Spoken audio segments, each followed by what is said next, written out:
Bonjour à tous, bonjour à toutes, je suis ravie de vous retrouver dans une nouvelle vidéo qui sera le rendez-vous hebdomadaire de l'Update Lecture. Je vais vous parler des lectures que j'ai faites la semaine passée et alors si vous avez suivi les vlogs, vous allez vous dire bon, elle était en partiel, elle n'a pas dû avoir beaucoup le temps de lire, mais alors que nenni puisque j'ai eu une envie d'évasion, de lire des livres qui a été extrêmement forte et du coup j'ai beaucoup lu cette semaine. Franchement la pile est assez impressionnante, surtout que là je tourne cette vidéo, on est dimanche après-midi au moment où je la tourne pour qu'elle soit du coup en ligne aujourd'hui quand vous la verrez, donc lundi, et il y a peut-être moyen que je lise encore d'ici la fin de journée. Alors après ce sera pas un livre complet, mais en tout cas voilà, j'ai hyper envie de lire. Toute la semaine j'avais super envie de lire et en plus de ça j'ai aussi eu du trajet et je suis rentrée dans une brique. Je pensais pas la lire en 2 jours, mais c'est ce qui s'est passé. Donc voilà le pourquoi de cette update lecture qui est vraiment gargantuesque. Je suis assez impressionnée quand je vois la pile de livres que j'ai pu lire en une semaine. Mais voilà, j'ai eu 4 heures de route aller-retour, donc forcément j'ai eu un petit peu plus de temps. Donc bon, on commence tout de suite, je vais vous parler des lectures que j'ai faites. La première lecture que j'ai faite, franchement, je pense que c'est un coup de cœur. C'est The Late Hector Kipling de David Hewlett aux éditions Picador. Alors, il n'est pas traduit en français, il n'existe que en VO dans cette édition absolument immonde. Cette tête, franchement, la couverture, je me serais jamais arrêtée dessus. Pourquoi je l'ai acheté? Parce que David Hewlett, c'est l'acteur qui joue Remus Lupin, du coup, dans Harry Potter. Et j'ai vu qu'il avait écrit un livre et surtout, ce livre était comparé à la plume de Nick Hornby. Donc, Nick Hornby, c'est celui qui a écrit récemment, je vous ai présenté à propos d'un gamin. Il y a aussi Haute Fidélité qui fait partie de mes films et livres favoris et il était voilà comparé un petit peu à cet univers, donc je me suis dit pourquoi pas me laisser tenter et franchement ça a été un gros coup de cœur. Je sais pas si vous voyez, non vous n'allez pas voir, je l'ai corné de partout, j'ai ri, c'est extrêmement cynique, c'est de l'humour noir, c'est sarcastique, mais alors franchement c'était génial, j'ai adoré cette lecture même si elle faisait franchement mal au ventre. On suit Hector Kipling qui est un artiste peintre qui du coup évolue dans une sphère assez artistique. Il a des amis qui ont plus ou moins réussi. Il y en a un, Lenny, qui est devenu un petit peu une star. Il y en a un autre à l'inverse qui s'acharne à vouloir peindre essentiellement des fourchettes et des ustensiles de cuisine. Il est en couple avec Eleni depuis quelques années. Ça se passe bien. Il a des parents qui habitent le sud de l'Angleterre, donc à Blackpool, qui sont un petit peu absurde, enfin ça donne des situations familiales absolument absurdes. Par exemple il est végétarien et ce qui me fait beaucoup rire c'est qu'à chaque fois elle lui dit mais le poisson ça passe et en fait c'est des espèces de répétitions comme ça, de redondance, de comiques de répétition, moi j'adore déjà. Et tout va un peu partir en live. En fait il doit préparer une nouvelle exposition et il y a plein de choses qui vont mal tourner et en fait c'est un personnage qui constamment va choisir les pires scénarios possibles. Il va s'engager dans les pires voies, faire que les mauvaises décisions à chaque fois. Et ça fait presque mal au ventre tellement il détruit tout ce qu'il a. Et en fait, moi j'ai trouvé ça passionnant, très drôle. Et j'ai adoré parce que c'est un milieu, on est dans un milieu artistique. Donc il y a énormément de références artistiques qui moi m'ont beaucoup parlé, des choses voilà, de ma sensibilité, David Hockney, Edgar Allan Poe. On peut citer voilà, sur une même page, je crois qu'il voilà, il cite... comment dire, Bacon et il cite en même temps Oscar Wilde et c'est génial parce que moi c'est voilà pile mon univers et c'est super drôle. Enfin par exemple vous avez des situations super cocasses où en fait ses parents partent totalement en live parce qu'en gros il va y avoir une histoire de canapé qui est taché et ça va devenir un truc central dans le bouquin. Enfin je vais pas vous dire parce que enfin voilà ce serait un peu spoilé, mais c'est vraiment du merveilleux dans l'absurde, c'est très très drôle, c'est comique, mais c'est comique noir, enfin c'est vraiment de la comédie noire, mais moi j'ai énormément ri.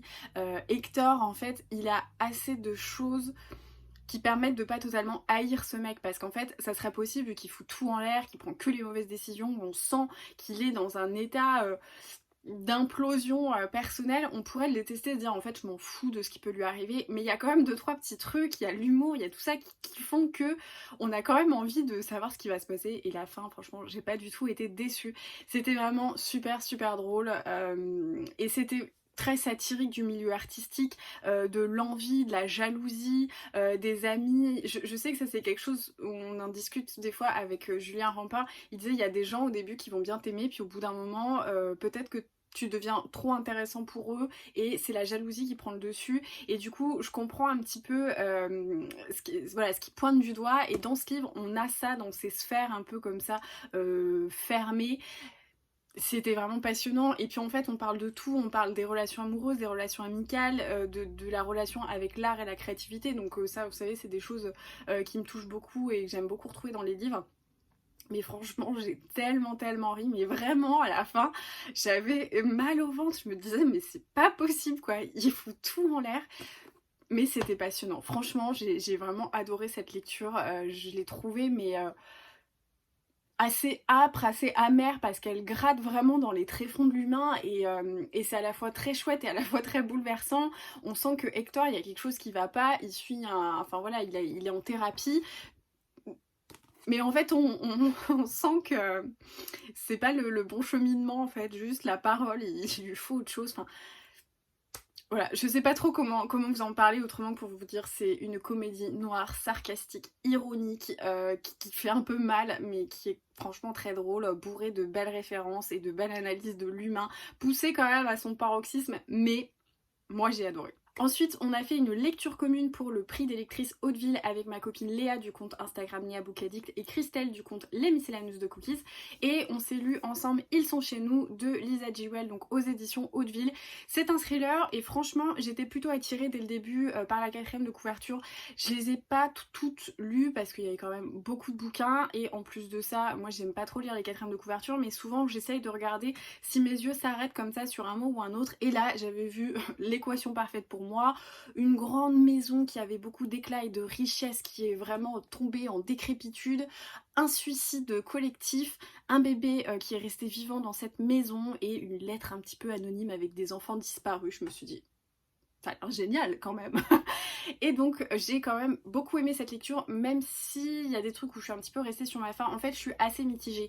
Il y a des choses que j'ai adorées et d'autres qui m'ont laissé absolument indifférente.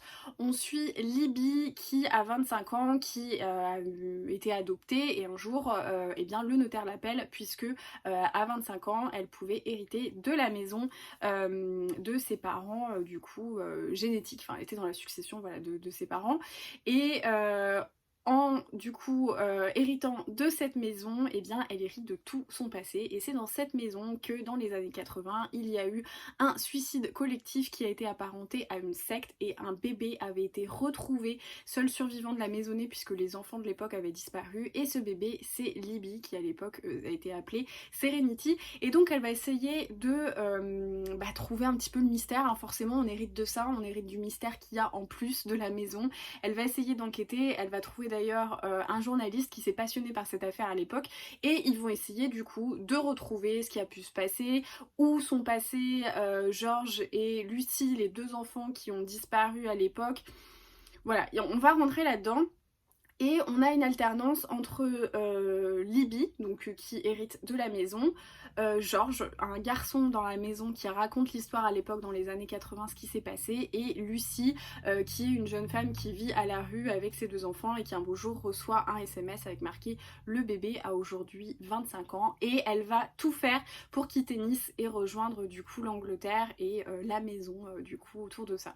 Alors déjà, moi, les parties sur Lucie, je les ai trouvées absolument inutiles. J'étais totalement indifférente à ce qui pouvait se passer. Je trouvais que c'était juste pour caler un chapitre entre les autres chapitres. Franchement, j'ai pas... Il se passe des trucs hein, dans sa vie, voilà, elle est en galère en plus avec ses enfants, mais franchement j'en avais rien à faire de ce qui pouvait lui arriver.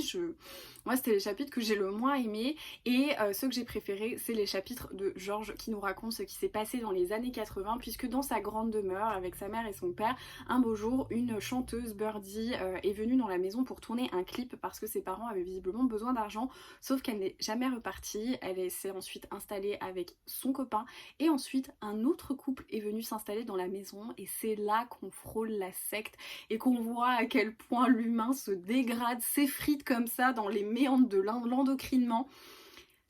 Franchement, ces passages-là, je les ai beaucoup aimés, j'ai vraiment apprécié ce qui se passait, mais alors là, c'est un peu le paradoxe, c'est que bah j'en aurais aimé plus. J'aurais aimé une grosse brique, vraiment un gros bouquin qui nous raconte dans les années 80 tout ce qui s'est passé et avoir vraiment quelque chose de beaucoup plus consistant, ce qui fait que je suis un petit peu restée sur ma faim.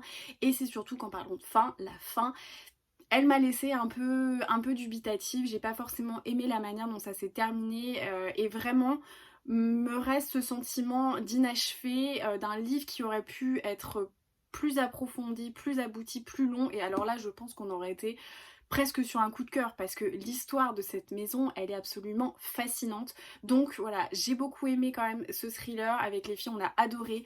Il y a des fois dans la lecture commune, on devait s'arrêter à quelques passages et je lisais un chapitre en plus parce que bon, voilà, j'ai un peu triché, j'admets, sur cette lecture commune.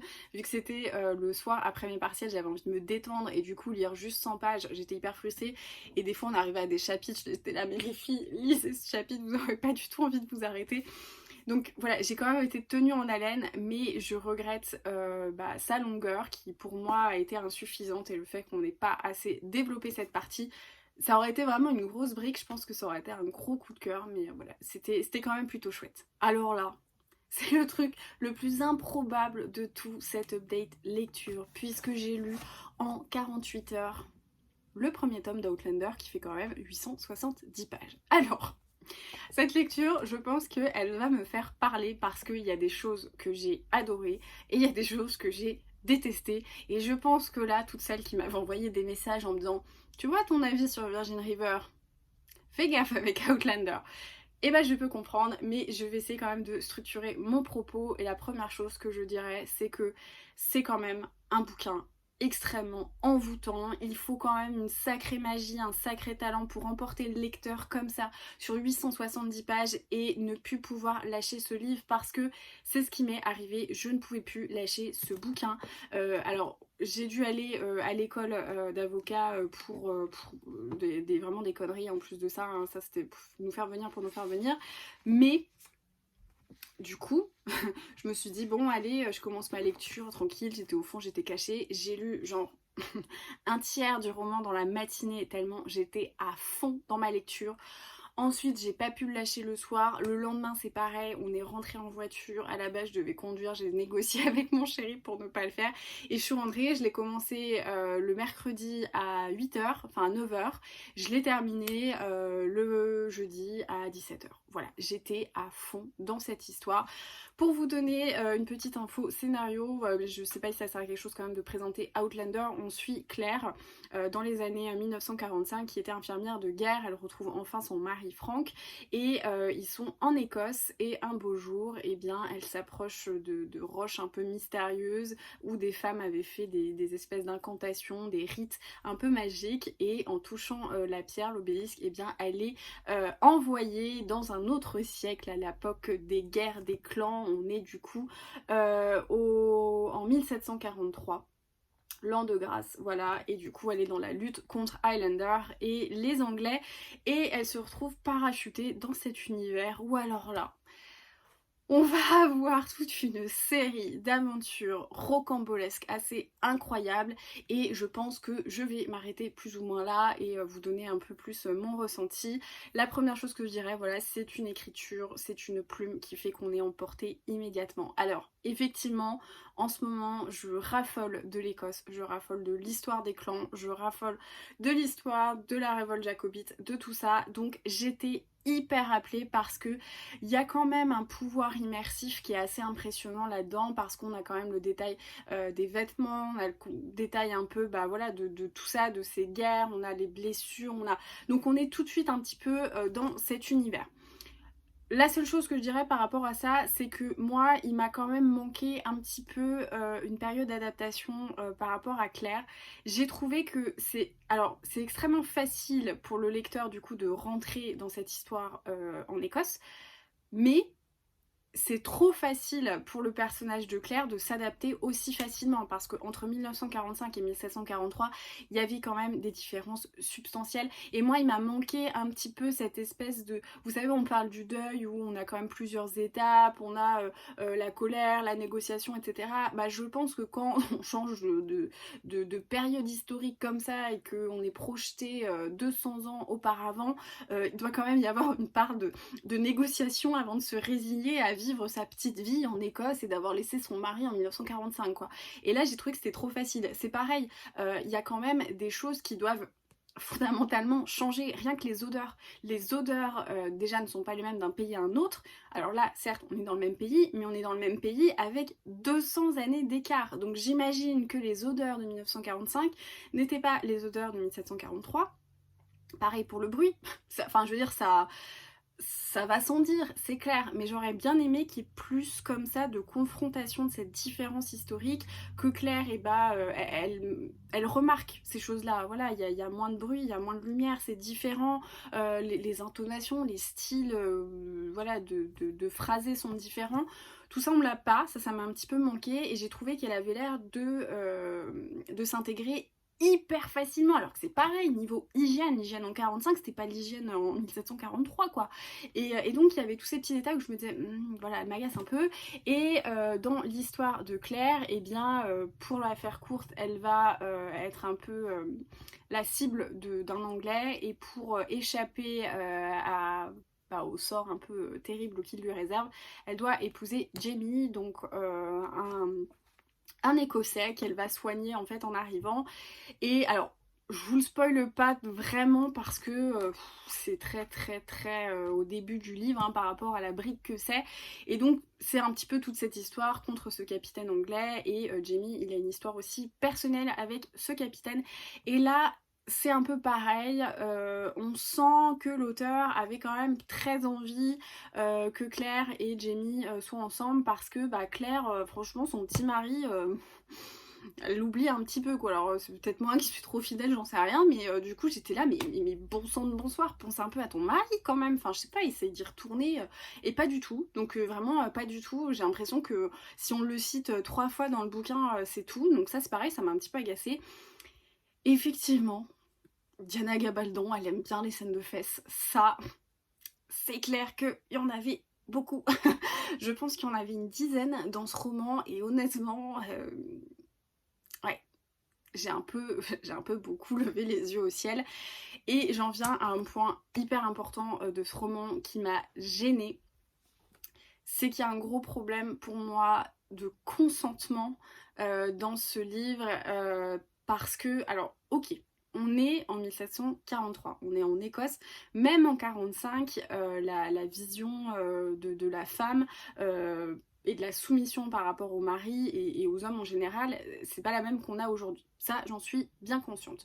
En 1743, les femmes pouvaient se faire violer, c'était pas problématique, le viol conjugal, c'était pas problématique, on l'appelait même pas comme ça. Je suis bien d'accord. Par contre, entre 1743 et 1945, il y avait quand même un petit peu plus de civilisation, on va dire. Donc, je suis un petit peu étonnée que Claire ne contestait pas trop ces choses-là. Et ce qui, moi, m'a personnellement gênée, c'est qu'au-delà des époques, hein, où on peut dire c'était pas la même époque, on n'en parlait pas de la même manière, ça c'est une chose, mais moi, ce qui me choque, c'est que Diana Gabaldon, elle a écrit ce premier tome en 1990. 1990, c'est quand même l'époque de Sex and the City, on a fait des choses très bien en littérature, même en littérature romantique, etc. Et en fait, ce qui m'énerve, c'est que l'auteur, là-dedans, a...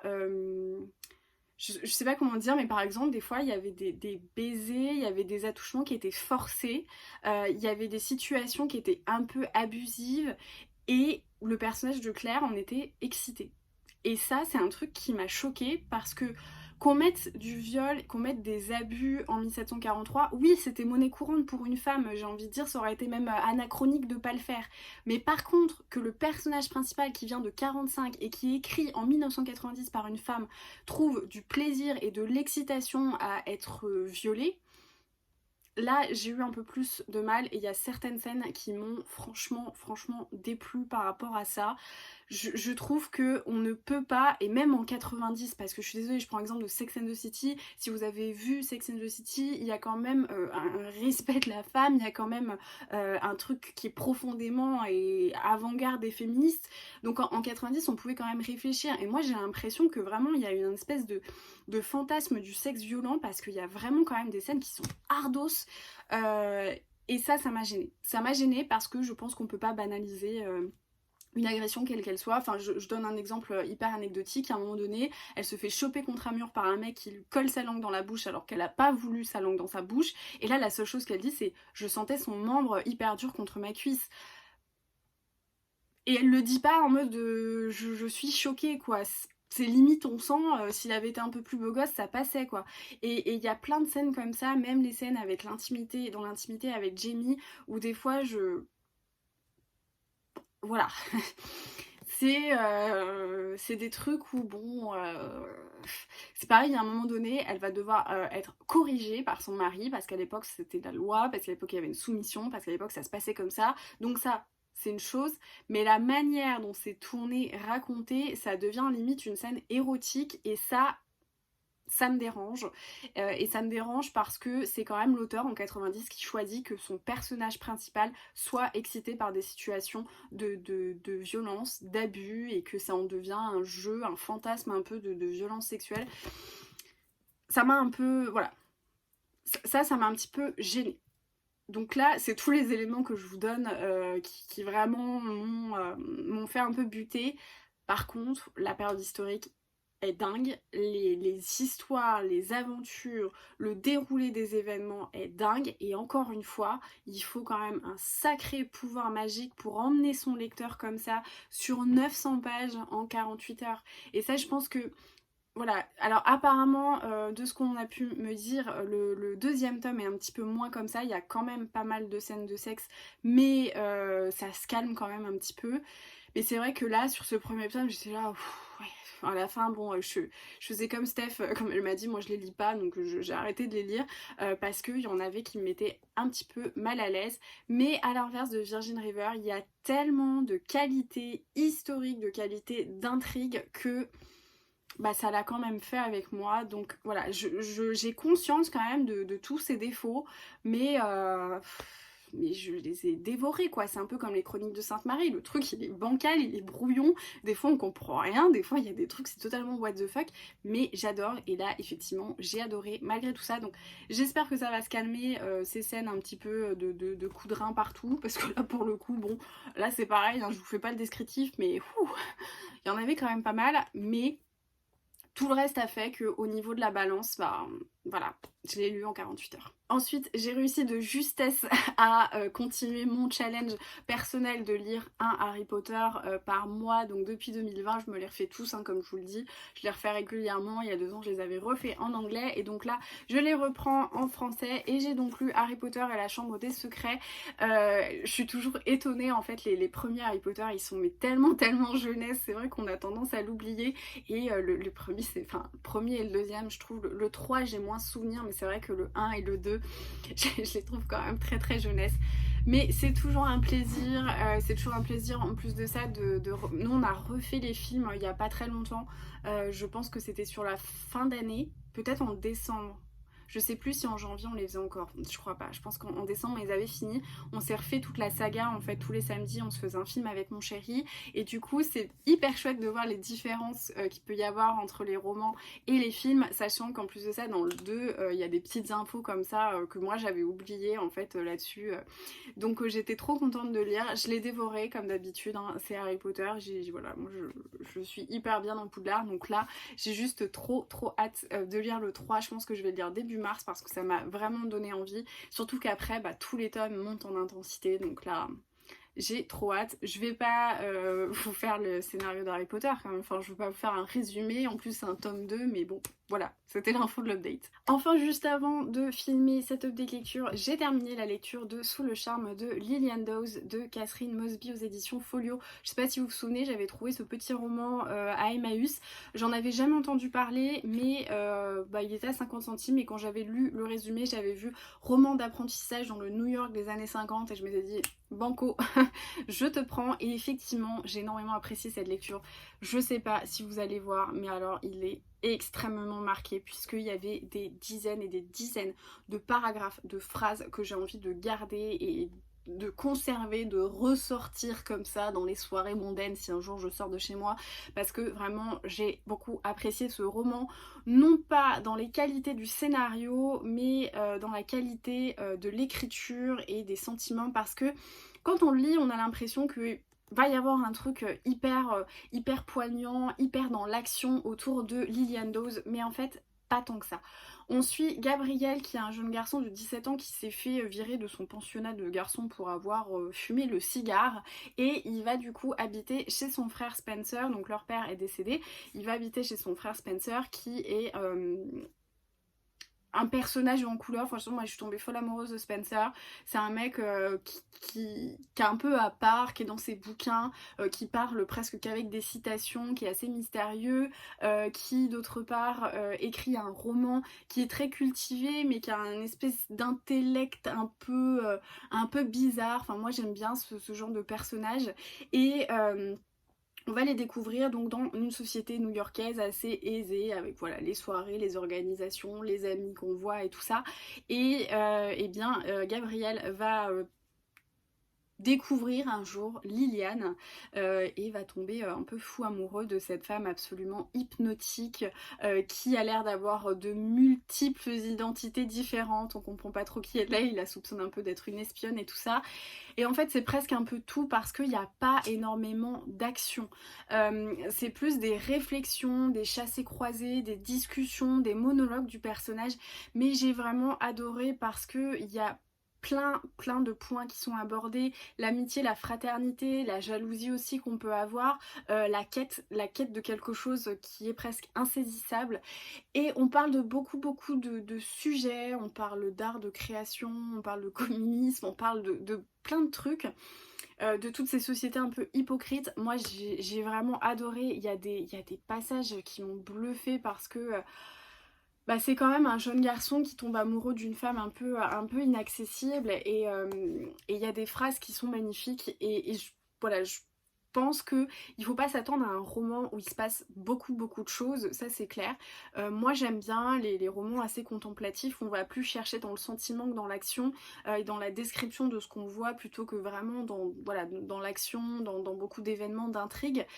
Mais au travers de tout ça, effectivement, c'est aussi l'apprentissage du désir, des choses qui sont inaccessibles, de la jalousie, et j'ai vraiment beaucoup aimé. Et je me suis dit que j'allais vous lire un passage pour vous montrer à quel point c'est beau la manière dont c'est écrit, parce que moi, il m'a bluffé ce passage, vous voyez, j'ai corné, et je l'ai adoré.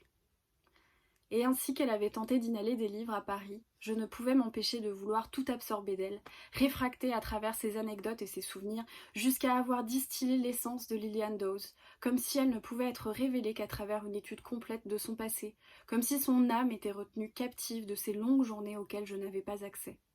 Si j'avais eu la bonne idée de consulter Spencer, il m'aurait sans doute rappelé qu'on ne peut véritablement connaître une personne qu'à l'instant présent. Le passé a aussi peu de consistance que le futur, hypothétique et faussé, romancé par un millier de forces déformantes et filtré par le voile trompeur de l'émotion. De plus, nous sommes par nature en mouvement, et nous nous transformons imperceptiblement en d'autres êtres qui ne partagent que les apparences superficielles de nos précédentes incarnations. C'est pas trop beau, voilà, tout le roman est un peu écrit comme ça. Il y a plein de choses que j'ai envie de garder parce que c'est un jeune homme qui apprend, qui découvre, qui voit, qui ressent des émotions contradictoires pour la première fois, et c'est franchement très beau et j'ai vraiment adoré cette lecture. Voilà, j'espère que cette vidéo vous aura plu, que ça vous aura donné des idées de lecture, de livres que vous avez jamais vus auparavant. N'hésitez pas à me dire dans les commentaires si certains vous plaisent, si vous avez envie de partir dans une maison anciennement habitée par une secte ou de tomber vous aussi sous le charme de Liliane Dawes. J'ai très envie de savoir quels livres vous ont le plus marqué de cette update lecture. Comme toujours, n'oubliez pas de mettre un petit pouce, un petit commentaire et de partager sur les réseaux sociaux, en story sur Instagram. J'essaye toujours de les repartager et ça me fait super plaisir et ça fait vivre aussi mon travail de le partager. Donc merci à toutes celles qui le font toutes les semaines. Franchement, c'est un plaisir. En tout cas, je vous souhaite de très belles lectures et je vous dis à très vite.